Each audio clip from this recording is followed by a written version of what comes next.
We have come to the consensus that we do need a chairman from you. The duties of the chairman will be, they can call the meeting to order, they can call a special meeting.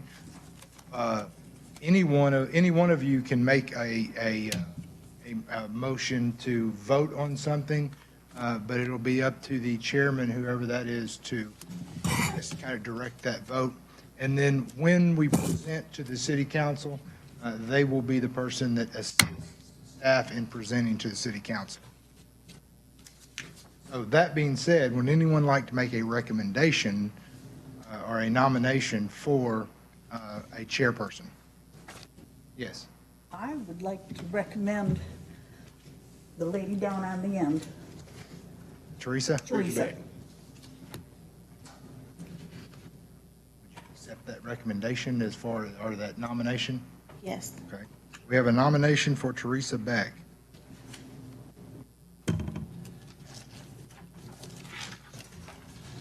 Anyone else? You can nominate you can nominate yourself if you'd like. Do you have any other nominations for position of chairperson? I'd move that we accept that. I say we have a leader. I do. There's no need to vote. Thank you, ma'am. You're the only candidate, so you will be our chairperson. Okay, thank you. I'm feel honored for that. What's that? I said I'm honored Now to, you have to come down here and just go ahead. no. You just told me the three things, and it did not include that. Switch. I was paying attention. Okay. So last week we didn't meet. The week before that, we had several of you were gone. And so what we did was we went through chapter 4 in excruciating detail. So have you guys read chapter 4 in here? I read your You read notes it, as Dan? well. All back, yeah. Tell me the truth. He don't remember. Dr. that Warner, stuff. have you read it? What is chapter 4? Chapter 4 is light, ventilation, and occupancy. Okay. So we will just, again, kind of try to touch this with highlights. I will let you know what Tim Renshaw and I have sat down and discussed and recommendations that we would have, but ultimately you guys are going to be the ones that would say, give your opinion as far as what should or shouldn't go in this. To give it reference, again, we are still working under the assumption that we're going to go inside and outside a house. And if the assumption is that we're going to go inside the house, these are what we would cover. We will, again, at the end of this, make the big decisions. This is kind of the microscope going in, looking at it in detail. So the first recommendation we have in Chapter 4, Section 401.3, is that would read, instead of complying with the International Building Code shall be permitted, we would recommend that it change to Arkansas Fire Prevention Code Volumes 1, 2, and 3.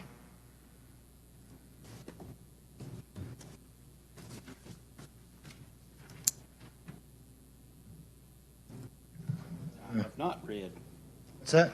I have not read Arkansas Fire Prevention. Those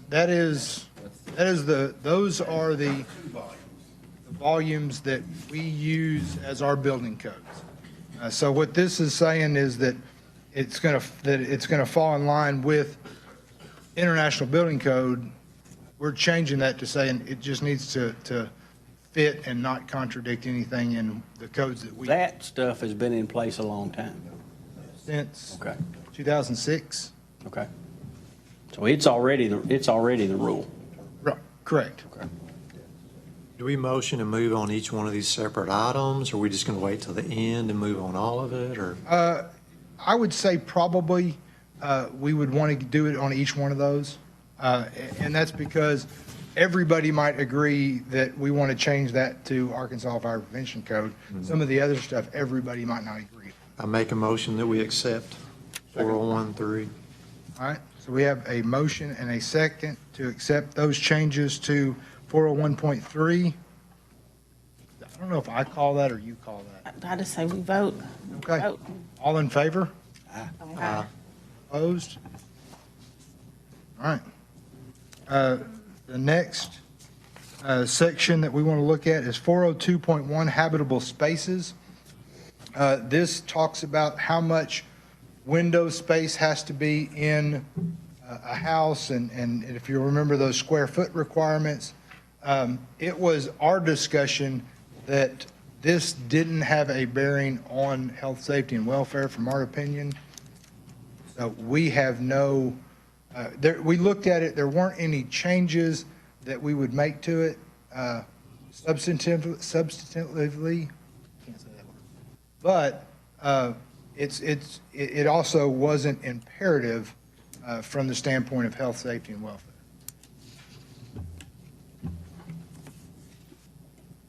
So if you guys want to leave that alone, then by all means, I'd say make a motion to accept it as it is. If you want to delete it, make a motion. Again, that was, we had no opinion for or against it. Didn't we discuss that if we deleted it, we would want to broaden the definition of Other spaces? the other spaces to kind of encompass everything? And to get the other guys that weren't here caught up, 402.3 says, all other spaces shall provide with natural, artificial, or artificial light sufficient to permit the maintenance and sanitary conditions and the safe occupancy of the space and utilization of the appliances, equipment, and fixtures. So it's that general statement that says there has to be sufficient lighting. There is a little subjectivity to it implied.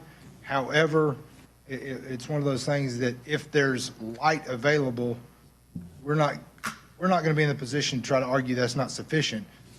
But if there's absolutely no light available, we can say, hey, at least you have to have light. You're talking about artificial light, not sunlight. Either one.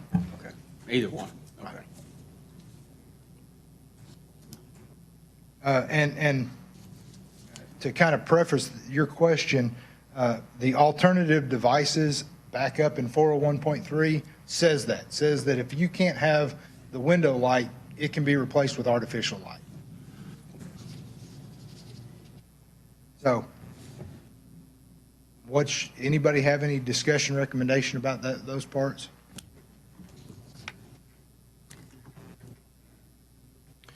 Make a motion that we delete 402.1 and 402.2 and broaden 402.3's language to include all the space within the structure. Okay. Regarding 402.3, just as a general thing, that has to do with common hallways and stairways in multifamily housing. I'm not sure that, in our opinion, that is a health, safety, and welfare issue. Having really dark, well, and John's apartments are a great example of that. His exterior stairwells, he's got light that shines in there, so there aren't those hiding places that would be a trap, basically. Can you allow, I guess I'm not seeing what you're talking about. 402.2 says common hallways and stairways. Every common hallway and stairway in residential occupancies other than one or two family dwellings. So that is multifamily.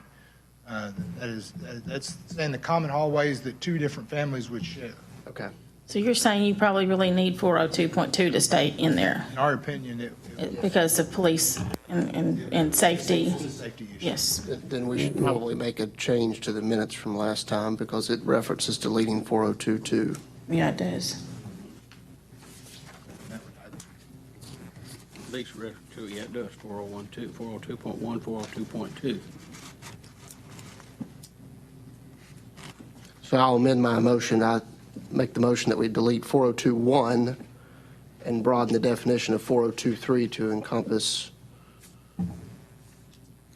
all the space within a structure and leave 402.2 as is. You have something? I just have a question. What would be Jason, what is it that worries you about those three? Why do you want to delete them, I guess would be my question.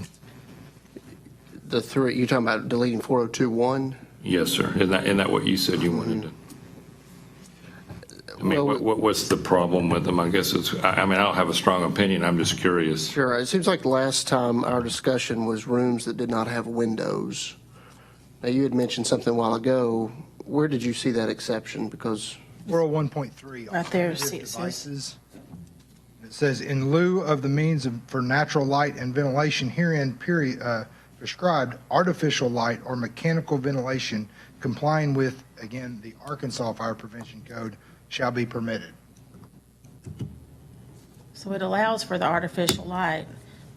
Even if we leave this in here, take it out, we still have the artificial, it's still applicable. So I guess my thing is since this is a document that has been proven legally, I would say that we leave as little of it, mess with as little of it as possible if it's really a kind of a moot point anyway, since it's been tested. That's just my personal opinion. Yes. I don't want to jump ahead, but it would seem that ventilation stimulation, again, that it requires at least one window operable, so you wouldn't do any good to get rid of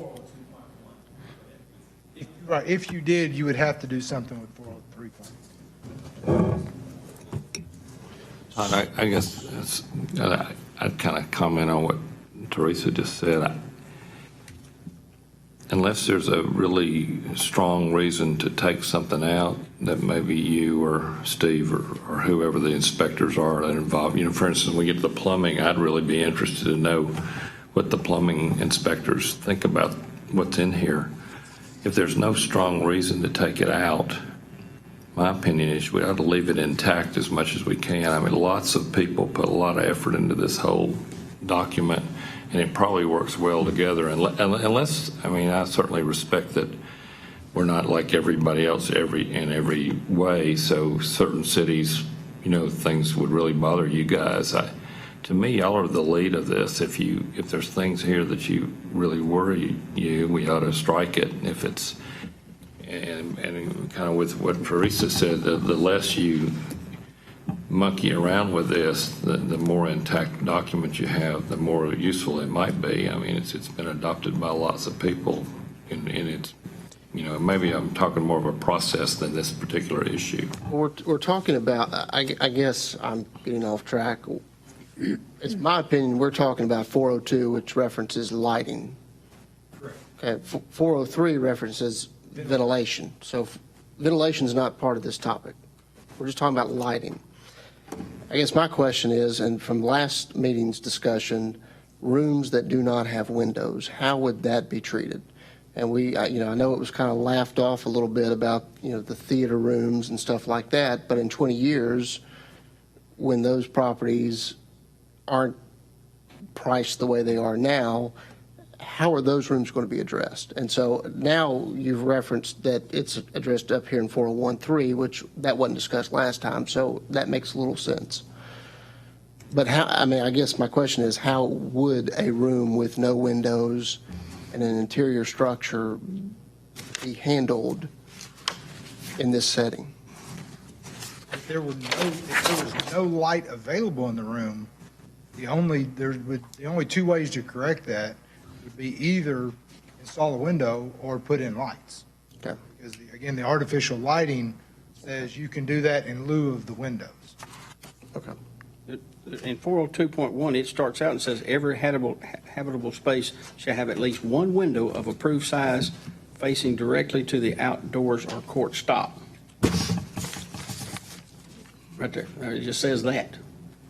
Now, the exception, hit me out where it says except for out of 402.1. Well, this is in reference to lighting, and that That's right, lighting. alternative devices exception says in lieu of the means for natural light and ventilation, so it's looking at both the light and the ventilation, herein prescribed artificial light or mechanical ventilation complying with the again, it says International Building Code shall be permitted. So it's saying if there's not windows for light or there's not windows for ventilation, if you have the mechanical alternative to that, Then it's as long as it's put in correct, light and air conditioning, light and at least a vent fan, as long as it's put in according to the Arkansas building codes, you're good. They don't have to put in a window in a room that doesn't have a window. That's habitable. Okay. And honestly, looking at this, I kind of asked myself, why did we address this? Because every house that I've lived in has One or the electricity, other. has lights. I guess if you have an old house, an old log cabin that doesn't have lighting or ventilation, then you would have to have the windows and otherwise, again, My fear here is that a person wanting to find a problem stops at that sentence right there and says, okay, you got to have a window. But maybe not. I don't know how that would, I'm not, That's okay. Yeah, you're right. Every house is going to have a light in the room, whether it be a floor lamp or a overhead light or whatever. Doesn't, as long as they don't define what kind of light it is, somebody now, will put a light in the house. I mean, there are houses in Jonesboro where the electricity gets shut off, and as long as they have windows, we can't make them move out. You can live in a house without electricity in Jonesboro. But not plumbing. So, to move this along, we do have Mr. Whitley's recommendation. I don't mind. I mean, with 401.3 there, I don't mind rescinding that. Okay, so we're just going to move on? Move on. Okay. Again, we talked about the common hallways, we talked about the other space. That's just, we gave the definition of other space, and I don't know that we need to rehash that. That's basically going to be, other than kitchen, living room, bathroom, it's going to be your hallways, closets, that sort of thing. Habitable spaces and ventilation, again, it parallels with the habitable spaces in the lighting. What it says is those windows, at least 45% of it have to open. Again, with the same thing in mind that you can have that alternative device, which is you have a heat or air conditioning system that circulates air, you have the ventilation requirements. This was one in our notes that we sat and discussed. And I know Dr. Warner's approach to it is if there's nothing in there that you find that there's a problem with, leave it. Our approach was on the other end of what do we need? What tools do we have to be able to ensure safety? So those are, and this was another one of those that if this tool wasn't in the toolbox, it's not going to affect us. Yes. Question, if I'm reading it right, but if you don't have a window, I think HUD requires if you don't have a window, you can have a door. So some rooms do not have windows, but they have an exterior door to them. That doesn't say that in here at all, does it? It says you have to have a window? It says every habitable space shall have at least one openable window, and then it gives the percentage of how big it has to be per the room size. Again, in lieu of that, you can have the artificial ventilation.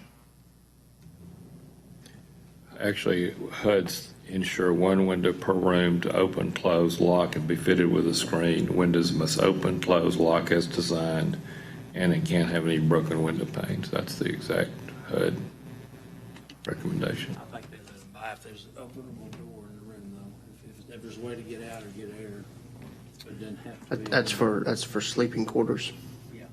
Yeah, the thing I'm reading out of is all rooms. I mean, I don't know. I'm sure there's not going to be somebody coming in there and saying if you don't have a window in a Yeah. That's, cupboard or something, then you're going to have to put one. That'd be sort of silly.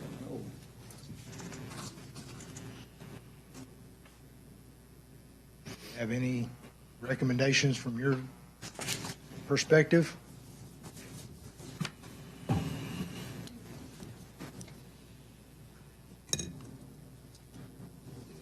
Moving on. Is that? Are we moving on then? I mean, if nobody has any recommendation about it whatsoever, then we'll move on. 403.2, bathrooms and toilet rooms. Basically, this says you either have to have an openable window or a vent fan. What's that? Standard. That's standard. Anyone, any discussion about that?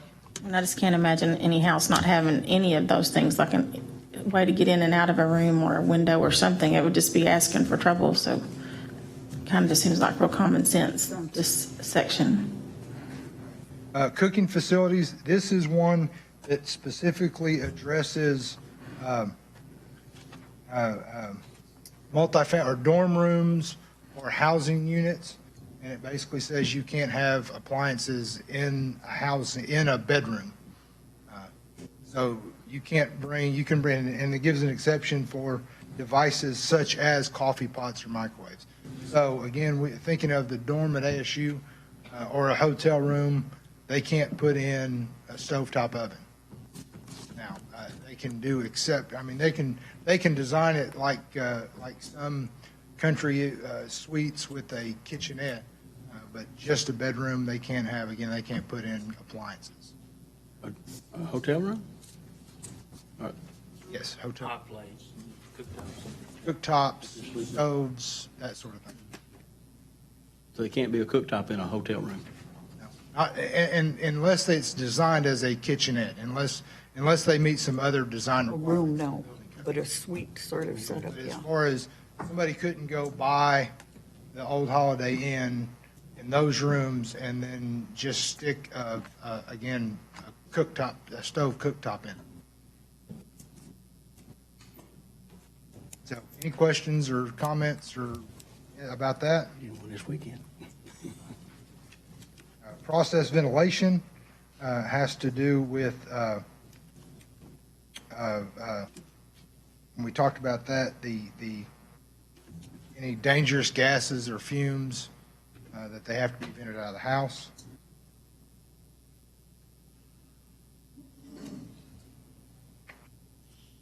Any discussion about those?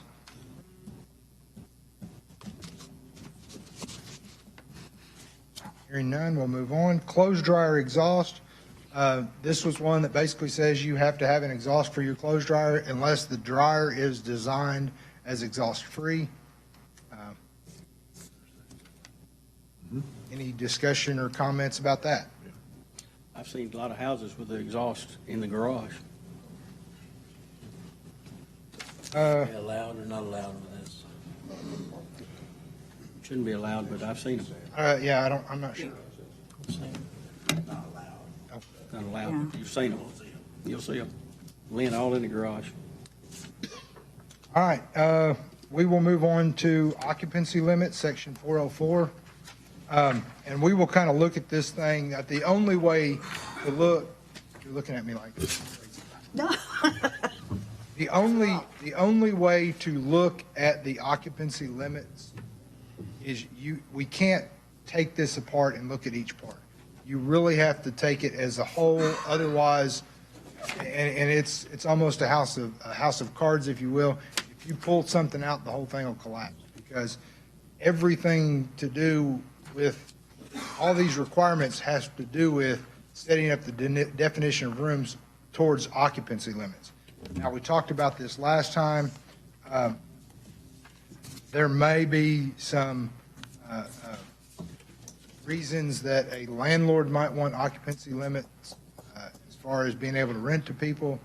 From our standpoint, looking at property maintenance and looking at health, safety, and welfare, it's not something that we would be able to throw enough resources at. To give you an example, we deal with HUD. And with the Housing Authority, they have people that are allowed to live on their lease, and they'll get a complaint that says this person's not allowed to live there. Or we'll find out that it's a felon and they've been living there. We have to number one, find where they have been arrested in a home, or find where their personal belongings are in the home and that they're not just a guest. We have to, to prove that one individual is living there is a difficult process. It's not just, hey, they gave that address when they were arrested. It's not just that they gave that address on an application. We have to prove that that person lives there. When we're talking about occupancy limits, we're facing the challenge of having to prove multiple people all living there, which again can get hairy. I did reach out when we started this process to North Little Rock and talk to their code enforcement officer to find out how often they have to address occupancy limits. His answer was never. So this is one, the entire section of which I don't anticipate being a problem. But again, this was our opinion. The definitions, and when you get into the intricacies, and we kind of battled through this last time, to me, the benefits of having occupancy limits versus the difficulty in enforcing it, and the difficulty in honestly just kind of drilling down and understanding it all, that those outweigh the need for an ordinance requiring or prohibiting overcrowding. Because we've not seen, I think Judy, when I said we'd not received any complaints, she said, well, we've got somebody in our couple and we think there's more people living there than should be. So are you recommending to strike 404, or is that what you wanted to do? There are major challenges. Again, my opinion is it's not something that if it wasn't in there, we would still be able to sufficiently provide for health, safety, and welfare. That if this section was not part of a property maintenance code, we would be okay with that. What does occupancy have to do with maintenance code anyway? It has, I can see the relationship with health and safety if you have an overcrowding situation in a house. As far as maintenance goes, only the more people in a house, the more that there are to tear it up. I don't. Just imagine this scenario. Somebody forces Tim to go after somebody that's a 2-bedroom house and they got 8 kids. And they don't think it doesn't happen, it's there. They force him to enforce this part of the code. It's in there. They force him to. Look at the nightmare in the public relations that you've got. They just forced a family of 10 out of a house, and where are they going to go? Where do they go? This family gets on TV and says, hey, I'm put out in the street. That's going to be a public relations nightmare. Because somebody's going to say, hey, he's got to enforce the code. We got this code here. We want him to do his job. He's going to say, hey, I don't want to, but I'm forced by law to do my job. Okay. I'll make a motion, we strike 404. A second. So we have a motion and a second to strike 404, known as occupancy limits. All in favor? Aye. Any opposed? All right. Just as a footnote, that over occupancy thing we talked about, we touched on that the last time we were together. It's been rectified, so, but my point was just that, yeah, it can happen. And part of it, I think in 6 months, in 2 years, if we see a pattern and a problem of overcrowding, I think we Right. can come back and address it at that point. I think there are other ways that it, like you said, that it could be addressed and you get your foot in the door anyway if it was an issue. All right, we will jump over into Chapter 5, Plumbing, Facilities and Fixtures. We won't go through this quite as fast as we just did the last one. But basically, the provisions of this chapter shall govern the minimum plumbing system facilities and plumbing fixtures to be provided.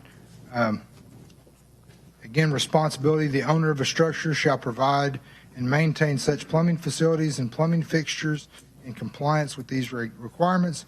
A person shall not occupy or as owner occupant or permit another person to occupy the structure or premises which does not comply with the requirements of this chapter. And that's just setting who's responsible for it. I don't know that anybody would expect the tenant to be responsible for fixing the plumbing. So dwelling units, every dwelling unit shall contain its own bathtub or shower, lavatory, water closet, and kitchen sink, which shall be maintained in a sanitary, safe, working condition. The lavatory shall be placed in the same room as the water closet or located in a close proximity to the door leading directly into the room in which such water closet is located. A kitchen sink shall not be used as a substitute for the required lavatory. Basically, what's that saying is you have to have at least those, a bathtub or a shower, lavatory, water closet, toilet, and then wherever your toilet is, you're going to have a sink, either in the room or directly adjacent to it, and you can't use the kitchen sink. So anybody have anything on that? Is this already covered in the existing code? The building code though, right? Then why are we trying to add to it if it's already covered? It may not be verbatim, but it's in there. I mean, I don't think it would be added. Can you look at the building code? It's already there. That's a building code. I think that Comparing everything, this is. the building code, I think, would require it when the structure was built. However, if the sink breaks, this is just saying, hey, you can't just shut off the valve. You have to put eliminate another the sink Get in. rid of it. You're going to have one there, is I think the intention there. Okay. No homeowner's gonna gonna live in a house without one. No tenant's gonna rent from you if they've got one, either one, so. What, I know we talked about this last time, and I mean, I think this is something that you need to keep in there, but remind me what the definition of a water closet was. I know there's a water closet, there's a lavatory. Yeah, what is that? The water closet Closet is a lavatory. Is the toilet, okay. and the lavatory is just the sink. Okay. I don't know why they didn't just use that. Sounds better. Sounds a little British. So any questions or comments about that section? So it needs to stay. Rooming houses, at least one water closet, lavatory, bathtub, or shower shall be supplied for each 4 rooming units. Again, I don't know any place in Jonesboro. I lived in Twin Towers back 150 years ago. We had a bathroom down the hall. Other than that, I can't think of any place in Jonesboro that this would be applicable to. A rooming house, A rooming house, not a home-owned house. right. Now, I don't know if a bed and breakfast would fall under a rooming house or not, but again, it lists hotels where private water closets, lavatories, and bathtubs are not provided. 1 water closet, 1 lavatory, and 1 bathtub or shower having access from public hallways shall be provided for each 10 occupancies.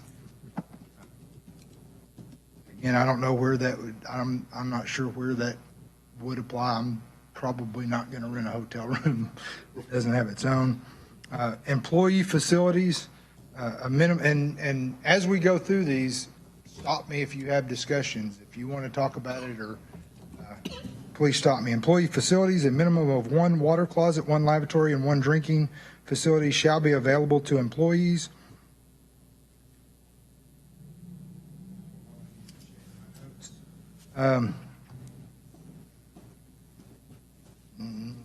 No, we ain't got there.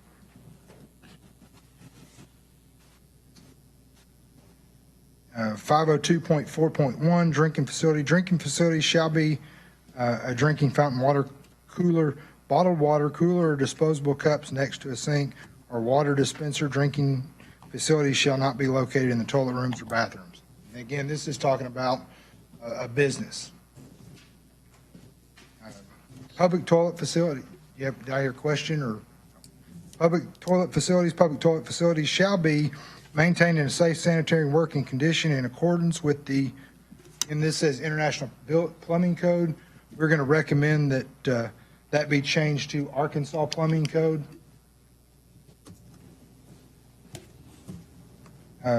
Except for periodic maintenance or cleaning, public access and use shall be provided to the toilet facilities at all times during occupancy of the premises. So our recommendation to you guys would be that that changed from International Plumbing Code to Arkansas Plumbing Code.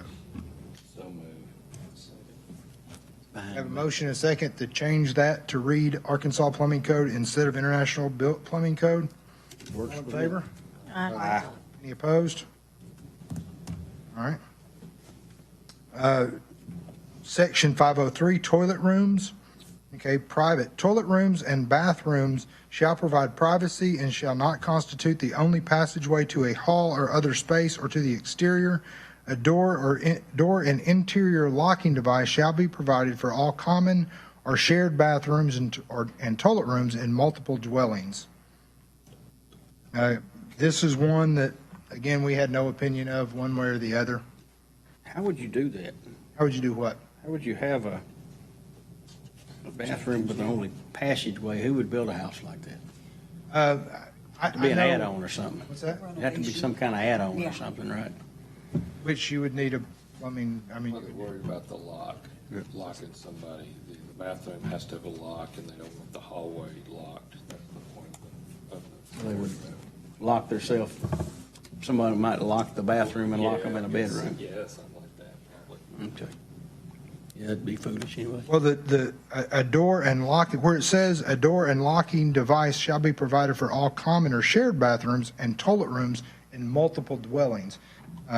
Before that point, it says nothing about a lock in a residential. You don't have to, it's not saying you have to have a lock No, on I it. think the point is if your hallway is your bathroom and most people want their bathroom to have a lock on it, you Yeah. can lock somebody in a room. Okay, yeah, I see. You're sealing off a hallway. Right, okay. Lock needs to be on the Have inside. a hallway being a that- bathroom. I would think the lock would need to be on the inside of the room that you'd have to access. In other words, you'd have to go through that bathroom. Yeah. Who would build one like that anyway? So are there any other discussion or motions in regard to that?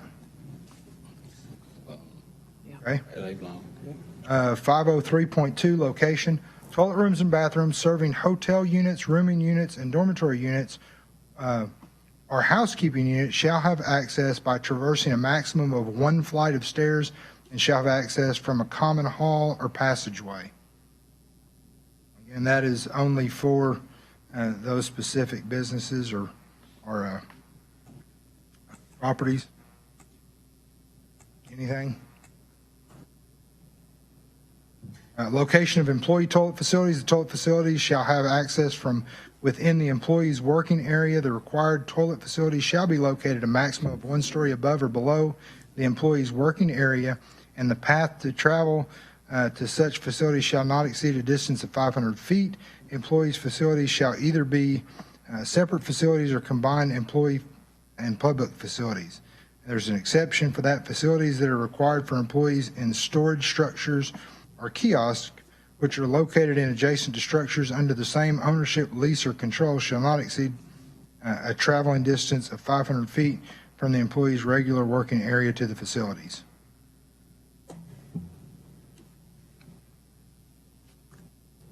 Any questions, comments, concerns? Good. All right, floor surface. In other than dwelling units, every toilet room shall be maintained to be a smooth, hard, non-absorbent surface to permit such floor to be easily kept in clean and sanitary conditions. Perfect. Every toilet room shall have unitary smooth, hard, Questions, non-absorbent comments? surface to permit such. That's strictly, that's not talking Anything about other a than- residential. Or commercial, yeah. Is strictly talking about residential or is? No, not residential. I might have said that backwards, but Anything other than dwelling unit. Anything other than dwelling. You said carpet in a bathroom. no carpet. No carpet in the bathroom. No carpet in a commercial. Yeah. Commercial, industrial. I see. OSHA would probably take care of that. Plumbing system and fixtures All plumbing fixtures shall be properly installed and maintained in working order and shall be kept free from obstructions, leaks, and defects and be capable of performing the function for which such plumbing fixtures are designed. All plumbing fixtures shall be maintained in a safe and sanitary and functional condition. I'm just going to keep going until Yeah. you guys stop me or want to talk about it, because we can certainly stop and talk about it. Plumbing fixtures shall have adequate clearance for usage and cleaning. Plumbing cistern hazards. Where it is found that a plumbing system in a structure constitutes a hazard to the occupants of the structure by reason of inadequate service, inadequate venting, cross connection, back siphoning, improper installation, deterioration or damage. For a similar reason, the code official shall require the defects to be corrected to eliminate the hazard. I have a question. Okay? And I guess it'd be more tenant related, but if you have a tenant that is sabotaging your plumbing by jamming things in it to cause a problem, to call code enforcement, I'll take HUD. Tenants don't do that. No, they don't do that. I'll take care of all of mine because I know they're not gonna pay it anyway, so I just do it and tell them don't put plastic lids in the commode next time. Toy soldiers. Because they're not gonna be able to pay anyway, but some, HUD doesn't require the landlord, they require the landlord to fix it, but they can make the tenant pay for the repair.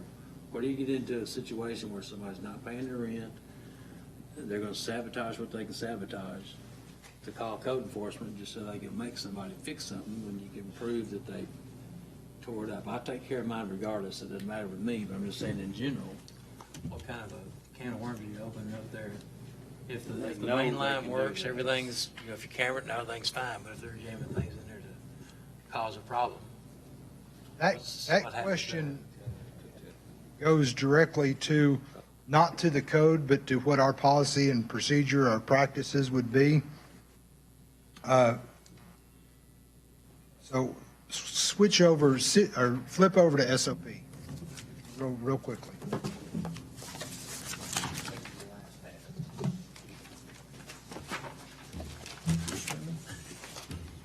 Yeah, you did.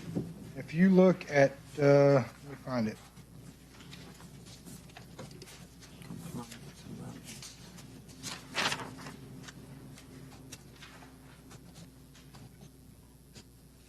All right, if you look at the first page, the bottom of the first page, subsection F, under rental property, this is going to be our recommendation, or this is going to be part of our SOP. It's not something that the council will vote on, but this is going to be our approach to handling these complaints. Under rental property, if the complainant is the occupant of a residential rental property and the possible violation is one of interior of a structure, the tenant must be able to articulate that an effort has been made to notify the owner and/or property manager about the possible violation and afford them reasonable time to correct the violation. Prior to the investigation of the complaint, the property manager or property maintenance inspector will make a documented reasonable effort to contact the owner and/or the property manager to verify that the complaint has been made by the tenant. So, again, our approach in handling tenant-related complaints is to put the burden of contacting the owner on the tenant. If the tenant says, no, I've not contacted them, then They will tell you the truth. Well, there if they is, say they have contacted, but you haven't fixed it, the first thing that we're going to do, again, is make that bona fide effort to contact you and say, hey, did you know this is a problem? And you may, if both of you lie to us, Right. the last lie that we get is, no, I've not been made aware of it. Well, you have now. And so that kind of starts that process. Our goal is not to get involved with being property managers. well, there is another piece to that kind of goes along with your last statement, and that is that before you get too involved with a tenant, a document you might want to see is the lease. Because in the properties that I've seen, people maintain quite often, people mention things being put down the toilet. We don't pay for that. If somebody flushes, something down a toilet and stops it up, that's their problem. And it's very plain in their lease that that's their problem. can do it by limiting how much you'll pay or whatever you want to do. But I guess if you're going to get in that discussion with a tenant, one thing you'd want to know is what does the lease say? Whose responsibility is what? Because if I owned a house and I've got a tenant flushing something down the toilet, that's their responsibility. That's a tenant-made issue. But usually you No, won't till find you out fix that, it, who's. usually you're not. No, that's right, but the plumbers will be glad to tell you once they fix it what it is. And Right. it's not a tree Does that rate, answer then your it's question? their deal. We still paid for it. Yeah, but like I say, if they're going in there, a lot of times the parents don't know if the kids have done something, until it's done. And So let me ask you this, with HUD, that same scenario that you say you can bill the tenant or the tenant has to pay for it. Right. Or Does that happen after the fact, or is it, they've got to call a plumber and come fix it? I don't know. I mean, I just take care of mine. I don't know how Yeah, I'm gonna how call it her. works with them. But Yeah, until you- you repaired it, you don't know who called. You as a landlord are going to be required by HUD to make the call for the repair. Yeah. Once the repair's done and it's found out that it's the tenant, then yes, you can bill the tenant, but it's your property and the plumber's going to file a lien on your property, so it's all after the fact. A tenant with HUD cannot lose their voucher for non-payment of a repair, only a non-payment of rent. That's right. I think they can also lose, and we're way off topic, but I think Yeah. they can also lose Well, not really, though. if they cause damages from other than normal wear and tear, and you can require them to pay that. Yes, Then after their lease is up, yeah. they may not get to keep their voucher. They won't lose their voucher during that lease period. They'll get to But again, to answer Dan's do their question. best to address it. Of if a tenant sabotages the plumbing and we come over and say it's got to be fixed, again, you're going to know about it before we do. And if we find out about it first, we're going to contact you and say, hey, look, your tenant's got an issue that y'all need to deal with. And we don't start the investigation until we know that the landlord's been notified. So we're going to wait. If the tenant doesn't call back, then we don't have a complaint. Does that make sense? How we handle it's not going to change. Common sense. It's just that my fear is, boy, they find out they can cause you trouble, they will. Believe me. Again, They got an issue. that was something we sat down and looked at was, what are we going to do when tenants are behind on the rent and they call for a repair? And the easy, simple That's the answer, one that's what's concerned. we're not going to deal with it. And if they've contacted you and say, hey, if they tear it up and call you and say, hey, my plumbing's torn up, you're going to go fix it. I mean, if they're behind on the rent, you leave the plumbing not hooked up till they move out? I don't know. I'm asking. I guess that may be a practice that happens. I don't know. Not if you want to comply with the law. Yeah, that's right. Comply with the law. You will have to fix it, regardless of who did it. You'll have to fix it. Don't you already have to fix it regardless of who did it? So this really doesn't change it. That's really more tenant landlord law that we're delving into instead of just this. This is just basically setting the standard, is it not? And it's not any different than what you would expect it to be, is my question. So how you deal with the tenant landlord situation is dealt with another part of the law, is it not?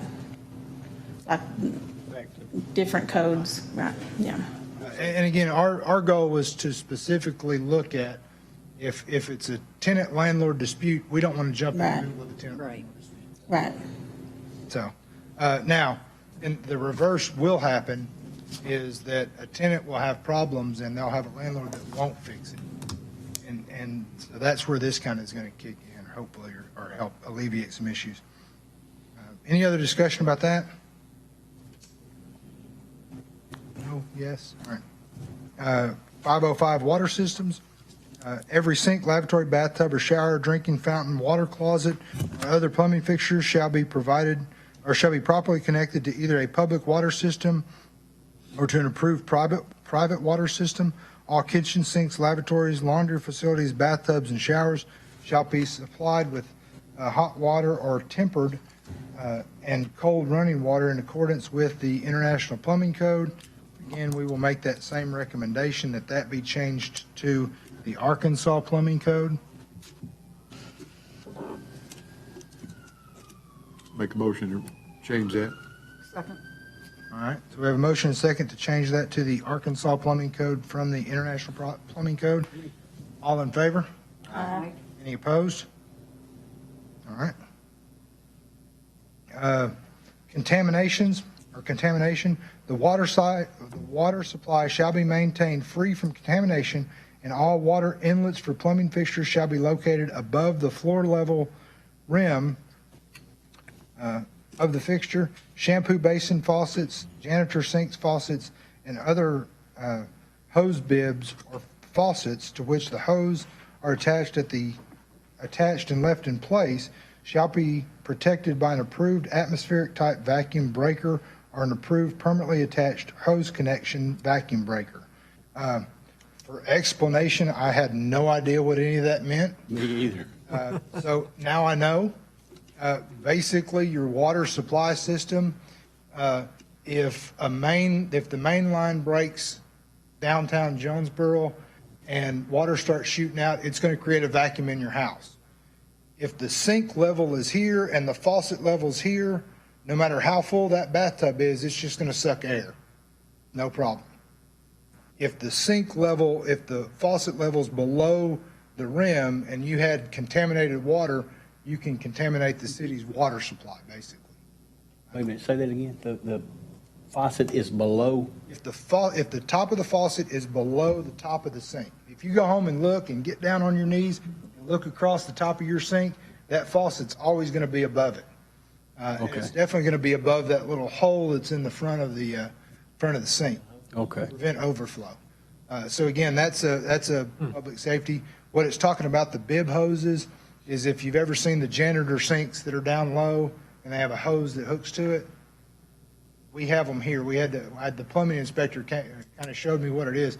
There's basically an emergency disconnect thing that if there's a vacuum, if again, a water main breaks somewhere and starts, causes the vacuum, instead of sucking up contaminated water into the water supply, it locks up. It prevents that from happening.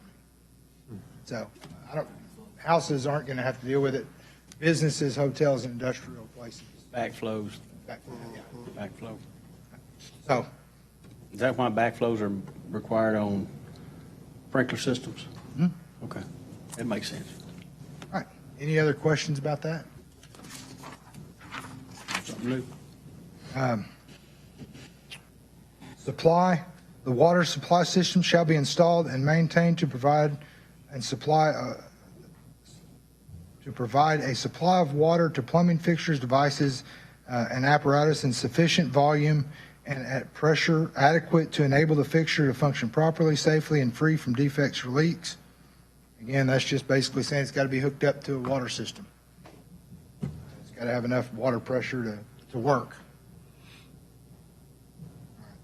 Any questions, comments, or concerns about that? All right. Water heating facilities.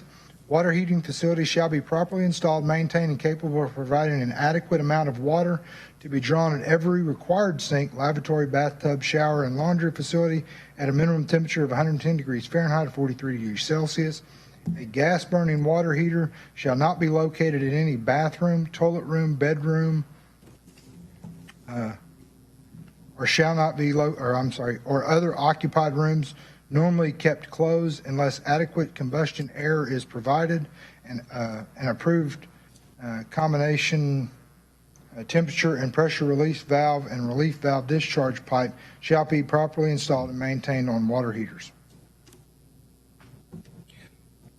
Unless adequate combustion air is provided. Otherwise, you end up with carbon monoxide poisoning. A vent for the gas, I got you, okay. On a personal note, I'm glad it says water heater because people saying hot water heater drives me nuts. I guess so. Any other questions about the water heater? Dan's still reading, so I'll give you. I'm good. Okay. Sanitary drainage systems, general. All plumbing fixtures shall be properly connected to either public sewer system or an approved private sewer disposal system. Maintenance, every plumbing stack, vent, waste, and sewer line shall function properly and be kept free from obstructions, leaks, and defects. That's true with our code now, right? Right. Health inspector. Grease interceptors and automatic grease removal devices shall be maintained in accordance with the code and the manufacturer's installation instruction. Grease interceptors and automatic grease removal devices shall be regularly serviced and cleaned to prevent the discharge of oil, grease, and other substances harmful or hazardous to the building drainage system, the public sewer, the private sewer disposal system, or the sewage treatment plant or process. All records of maintenance, cleaning, and repair shall be available for inspection by the code official. We're talking about downtown Jonesboro. You'll see that big silver thing outside of some of the restaurants. That's the grease interceptor that prevents the basically the grease from being flushed down the sewer system, as far as I understand it. Has nothing to do with residential. No residential application. No questions, we'll move on. Storm drainage. Drainage of roof and paved areas, yards and courts and other open areas on the premises shall not be discharged to a manner that creates a public nuisance. We do have an ordinance right now that covers standing water, but this basically kind of acts in parallel with that. So if we go to one person's house because they have standing water, but all the water's coming from the neighbor's yard, then it actually kind of I think will help with addressing the issue of standing water. Any questions? All right, so we made it through chapter 5. Where are we at? We're at 6:30. Can we move a little forward, or you want to stop here? What's that? Oh, we're on a roll. 6:30. How much farther you want to go? I was going to look at chapter 6, mechanical requirements. All of it? What's that? All of it? Next meeting. Next Kids' meeting? homework. Next meeting, kids' homework. All right. So We got a I think we teenager have a home by motion to stop right here at 6:30. If we need to schedule longer meetings in the future, maybe we could address that fact ahead of time so people could be prepared to stay a few minutes later. I know I'm willing to stay at least 15 to 30 minutes later next week if we need to, somewhere in there, if everybody would be prepared to possibly not go any later than 7, so we can get it done before October. 7 it is. Agreed. Tonight would just be an exception. I've got a contract to go to.